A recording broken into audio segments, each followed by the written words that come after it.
Good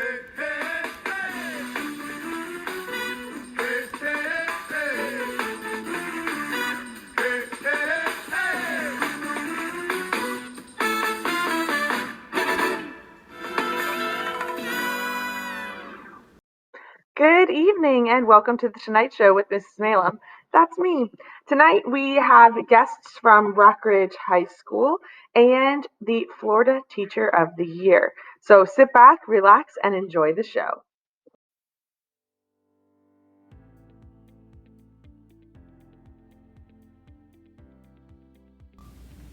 Hi, I'm not Bob Ross. I'm Mr. E. And we're here to chill today.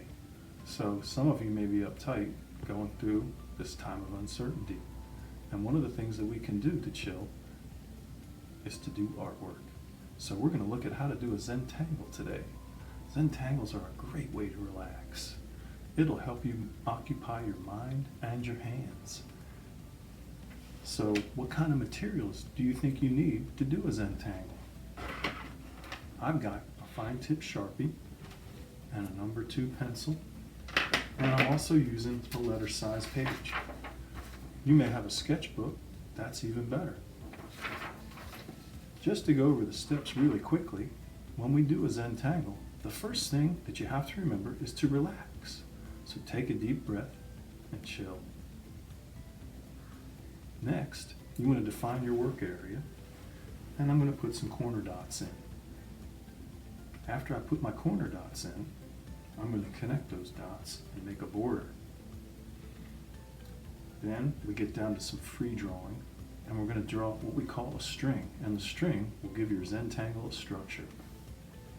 After you've done the string, you're going to draw the tangle, and the tangle is the fun part. That's where you add more and more decorative elements. And then, depending on how far you want to take your design, you could shade it with a pencil, or you could add color. So let's get to work. So I'm going to draw my work area. And when I draw a straight line, you'll notice that I'm not moving my wrist. I'm drawing it with my whole arm, and it really helps me. Your body is not made to draw a straight line. So if you try and draw a line this way, it's going to come out curved. That's why I like to use my elbow. I'm going to put dots in the corners.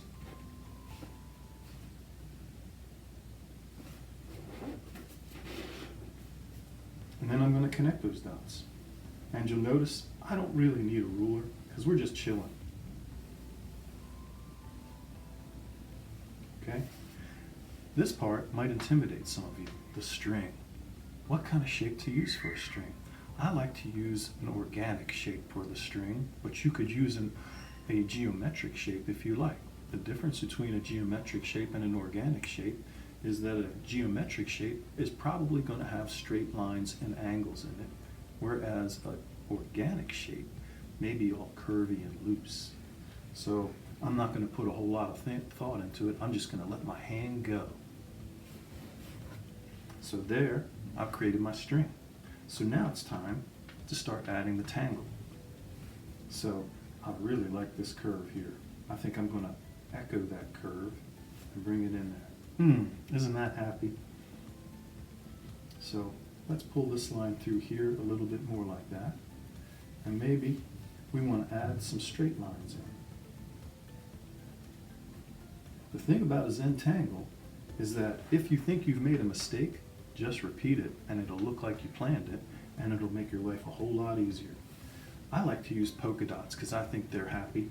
When I put polka dots into my patterns, I try and work on the edges first, and I don't always have my polka dots showing the full circle.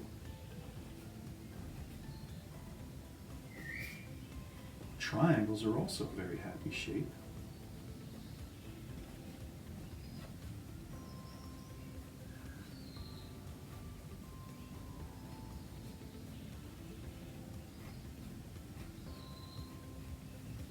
Sometimes I'll do the triangles coming the other way too, and it makes them look like teeth.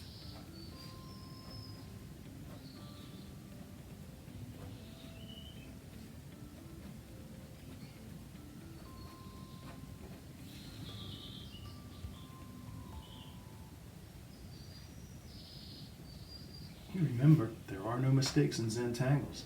The more rules you apply, the harder it gets. So why have all the rules? I like to do what I call the 3 C's and create an interlocking pattern sometimes.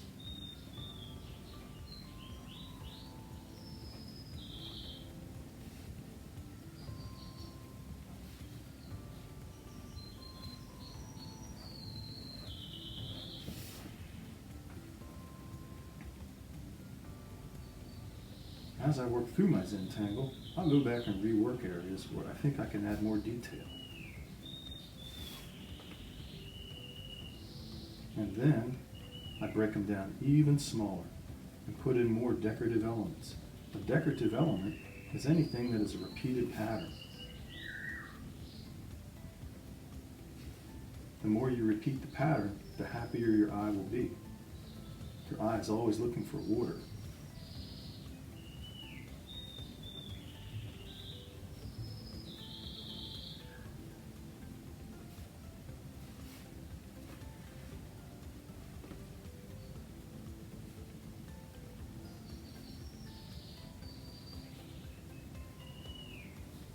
And remember, your first zentangle, you may not hit it out of the park. But if you keep at it, just like any exercise that you do, things will get easier and you'll get better. So we're just about out of time, so I think it's time for me to start shading. I could use color, but I like to use my number 2 pencil. And so here, maybe I come in and I start filling in some of these shapes. Now, sometimes when I hold my pencil, I hold it with a precision grip. Sometimes if I want to do a gradient, I hold it this way, and I can have a whole lot more control over how that goes.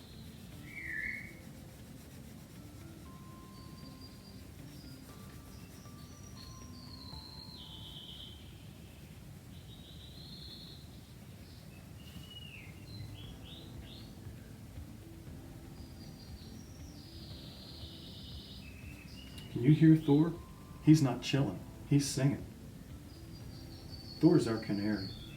He gets up early in the morning and we have to make sure that Thor's covered up because sometimes he gets a little loud.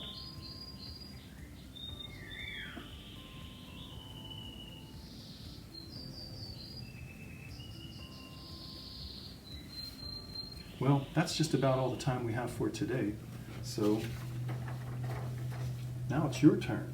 See what kind of zentangle you can do and how can you relax. Thank you and have a fantastic day.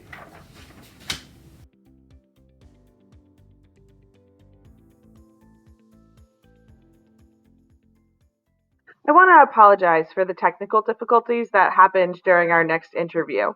Somehow we weren't able to get the actual image of Dr. Graham while he was speaking with me.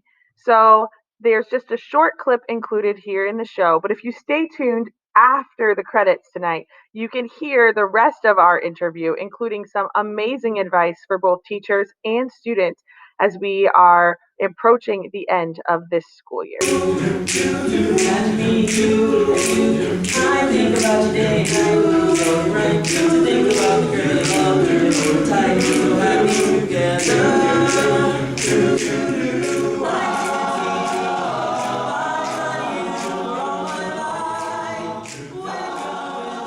I always had this grand plan, the idea that I was going to be an anesthesiologist.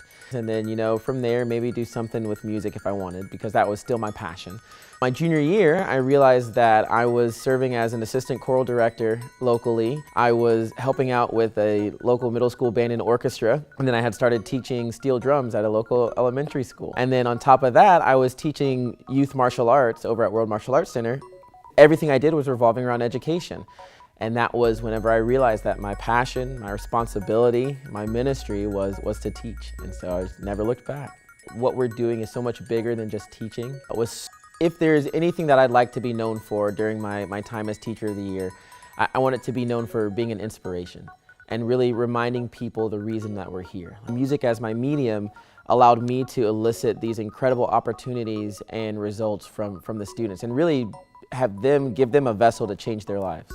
I have had so many incredible experiences that have just served to really embrace that purpose as a teacher, as an educator, because that's what I was supposed to be doing all along, that I would have never experienced had I continued just to do what I was expected to do.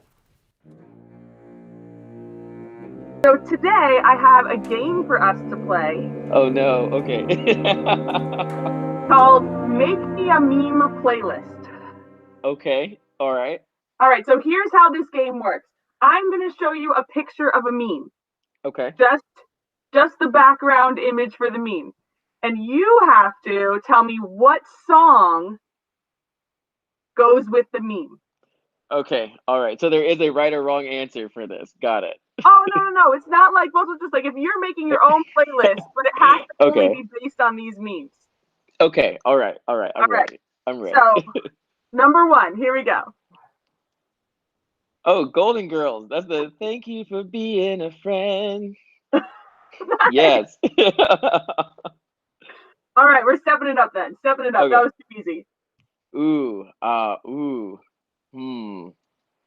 feel like I could go totally different routes with this. So like the first thing that comes to mind, I think, is just the monkeys that are making me think of this, but it's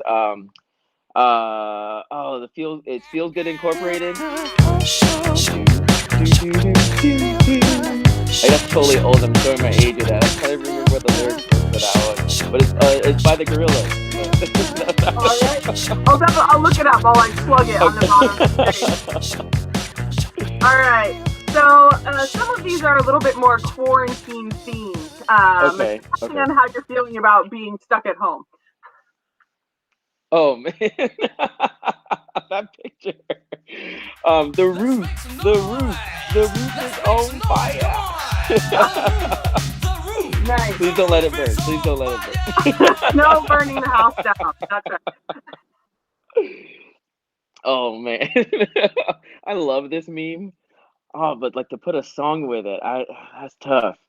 Like the first thing that comes to mind is I think it Webster goes, what you talking about? What you talking about? What you talking about? What you talking about? What you talking about, Willis? But that's not a Sound song. bite than a song. Yeah. Nice. All right. Oh, I'm gonna have to go with Chippendale Rescue Ranger. I know that's a squirrel, but we're gonna go with the Rescue Rangers This theme. is so amazing. Yes.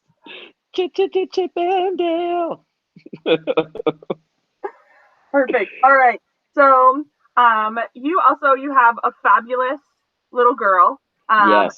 So I feel like this might be how she's feeling on a sassy day. Oh, geez.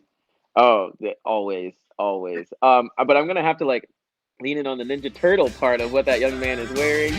Like if we're going for a song, then do the Ninja Turtle theme song. So basically, you've been watching a lot of cartoons. Yes. I mean, I do that songs. anyway, but like even more so now that I'm quarantined at home. Yes. All right. Big dive in a different direction. Okay. Oh, okay. Captain America theme song. All right. Like the instrumental version, or is there one with words from that movie? No, there's just an instrumental version. Yeah. All right, and so last one. Here we go. Oh, see, okay. So this is another one. Like, just my mind works in weird ways. This is another one where I feel like you could go in different routes, and I think of like the way that artist draws. That would be a really great segue into Adventure Time, the Adventure Time theme, which once again another cartoon. But like that could also like use the Peanuts theme song because it has Snoopy, who is also a dog. So that would like intertwine that way. So man, there's just so many options. All right, well, we'll see. We'll put those together and we'll make a little playlist. Let everybody listen to what you'd be like plugging into if you're just looking at memes. Here's the playlist. That's awesome. I love that game. That's hard. Thanks for tuning in to watch the show. A special thank you to Mr. Engnoth and as well to Dr. Graham for their time in contributing to the show. Hope you'll tune in again next time, and we'll see you then. Bye.